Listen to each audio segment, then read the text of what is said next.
Alo, Trà Vinh xin chào các bạn. Hôm nay thì mình chia sẻ cái món chè trôi nước nha. Một trong những món chè ngon được làm từ bột nếp với lớp bột thì mềm dẻo, kết hợp ở bên trong là nhân đậu xanh, thơm béo bùi. Thì cái cách làm này mình để 2-3 ngày viên chè vẫn mềm ngon, không có bị cứng. Bây giờ mời các bạn mình cùng vào bếp để thực hiện luôn nha. Đầu tiên thì mình có một cái củ khoai tây nha, khoảng 250g lúc mà khoai chưa có luộc á.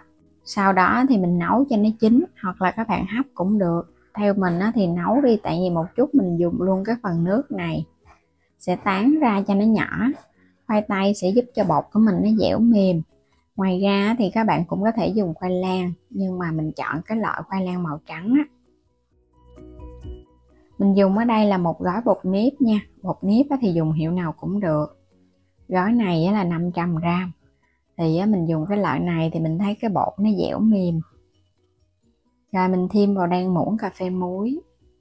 Các bạn sẽ trộn sơ lên nha. Trong lúc mà khoai còn nóng mình trộn lên để cho nó hút cái bột vào trong khoai, nhưng nó sẽ đều hơn á. Trộn cho thật là tơi và nó đều ra. Rồi bây giờ mình sẽ chia ra làm hai. Các bạn thích cái màu trắng nhiều hay là màu xanh nhiều thì mình chia nha. Mình chia ra xong thì ở đây là nước cốt dừa nhất nè. Mình sẽ thêm vào trong đây 3 muỗng canh đầy là khoảng 50ml cho cái phần viên chè màu trắng. Các bạn cũng trộn đều lên. Rồi ở đây là cái nước luộc khoai hồi nãy nè, mình nấu lên cho nó nóng thì mình cho vào khoảng 150ml là khoảng nửa chén ăn cơm á. Các bạn cho vô cái mình trộn lên. Tại vì cái lượng hút nước của bột nó sẽ khác nhau, cho nên nó là cái tỷ lệ nước mà các bạn cho vô thì mình cho từ từ nha. Sau đó thì mình dùng tay mình nhồi để cảm nhận được cái độ hút nước của bột nó mềm hay là nó khô. Nếu như mình thấy nó dẻo rồi thì được rồi. Còn nếu mà thấy có khô hay là nhão thì có thể thêm nước hoặc là thêm bột khô.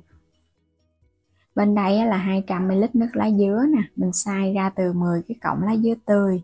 Bây giờ cho hết vô nồi, bắt lên trên bếp nấu cho nó nóng lên. Phần bột còn lại các bạn sẽ gót trực tiếp cái nước lá dứa này vô. Nó nóng thì bột nó nhanh nở và nó không có bị chảy bột á. Cũng nhanh tay mình trộn lên nha, để cho bột nó thấm đều nước lá dứa. Mình sẽ thêm vào đây vài giọt màu thực phẩm lá dứa nữa, để giúp cho cái viên chè của mình nó giữ được màu đẹp. Còn không thích thì các bạn bỏ qua. Tới cái phần bột màu xanh này thì mình không có cho nước cốt dừa, tại vì mình thích cái độ thơm, cho nên là cho cái nước lá dứa hơi nhiều. Rồi ở đây là mình có nấu 200g đậu xanh nha, ngâm nở. Các bạn cho vào 700ml nước, nấu lửa nhỏ từ từ cho phần đậu nó cạn. Sau khi mà đậu nó cạn khô, cho hết vào chảo để mình xên nhân luôn. Mình thêm vào đây 50ml nước cốt dừa còn lại nè. Rồi thêm chút muối vô luôn. 1 muỗng canh đường thôi. Rồi bây giờ mình sẽ đảo đều lên với lửa dừa để cho nhân này nó tan đường, nó rút hết nước cốt dừa vô thì phần nhân nó béo ngon. Cho nó khô lại một chút nữa. Rồi mình thêm vào trong đây hành lá sắc nhỏ để cho nó thơm.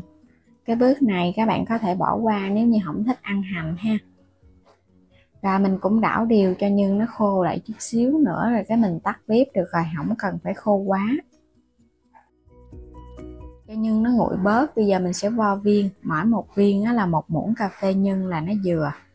Mình làm cái viên chè cũng nhỏ vừa, các bạn đừng có cho nhân lớn quá, ăn cũng ngán lắm.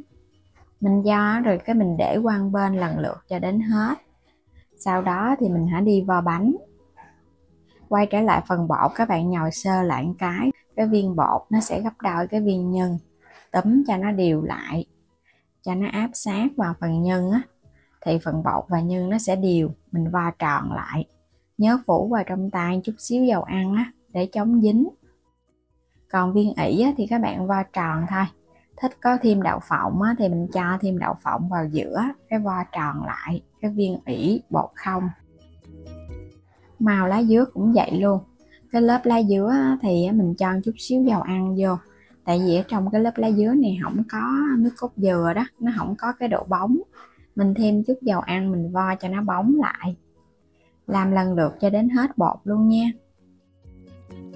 Tổng cộng mình làm được 40 viên chè và cùng với một số cái viên ỉ nhỏ nhỏ vậy nè.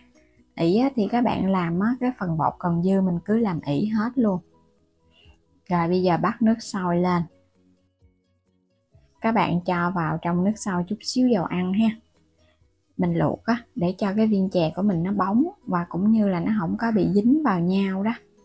Thả vô từ từ vậy nè. Nước thì nó sôi bùng thì mình hãy thả chè vô. Chè của mình nó không bị rã.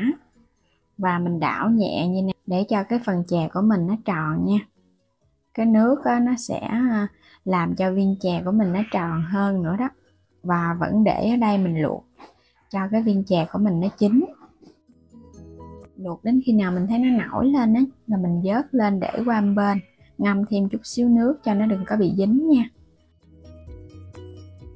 Tiếp theo mình chuẩn bị gừng nè, một ít lá dứa để nấu nước đường, 400g đường cát trắng, thêm chút muối nữa.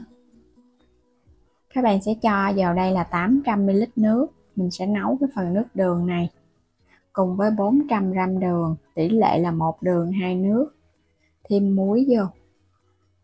Rồi lá dứa nữa nè. Gừng thì mình bào sợi hoặc là mình sắc sợi cũng được nữa, tùy theo các bạn nha. Rồi mình nấu cho đường này nó tan ra hết, nước nó cũng sôi lên nhẹ nhẹ. Thì sau đó mình hãy vớt chè mình thả vô. Các bạn vớt lên rồi cái cho nó ráo nước mình hãy thả vô trong nồi nước ha. Để không thôi nó còn nước thì nó không ngon. Rồi mình cũng để yên và mình nấu. Nhớ xoay vậy nè để cho viên chè của mình nó thấm đều nước đường Lúc này đường của mình nó sẽ lên bọt. Các bạn sẽ hớt cái phần bọt này để cho nước đường nó trong. Và mình để qua ngày nó không có bị lềnh nước nó trong vắt luôn Chè mình nấu sôi 5 phút là được rồi ha, mình tắt bếp. Vậy là chè của mình đã hoàn thành rồi đó. Nhìn cái viên chè bóng ngon nè. Đó, các bạn nhìn hấp dẫn quá ha. Mình vo cái viên chè nó vừa vừa vậy nè thì nhìn nó ngon và mình ăn nó cũng không ngán nữa. Các bạn đừng có làm cái viên chè lớn quá ăn không ngon. Chè này thì mình ăn nóng hay là ăn nguội gì cũng ngon hết.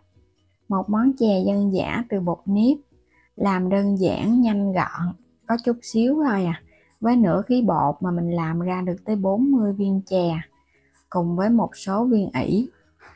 Khi ăn thì mình cho lên một ít mè rang vàng và thêm một chút xíu đậu phộng rang nữa cho nó thơm. Ở trong chè mình đã có nước cốt dừa nên mình không có cần làm thêm nước cốt dừa ăn riêng. Chè này nếu mà mình ăn trong ngày không hết cứ để yên qua ngày hôm sau chỉ cần hâm nóng lại là các bạn ăn ngon luôn, không có sợ bị cứng gì hết trơn.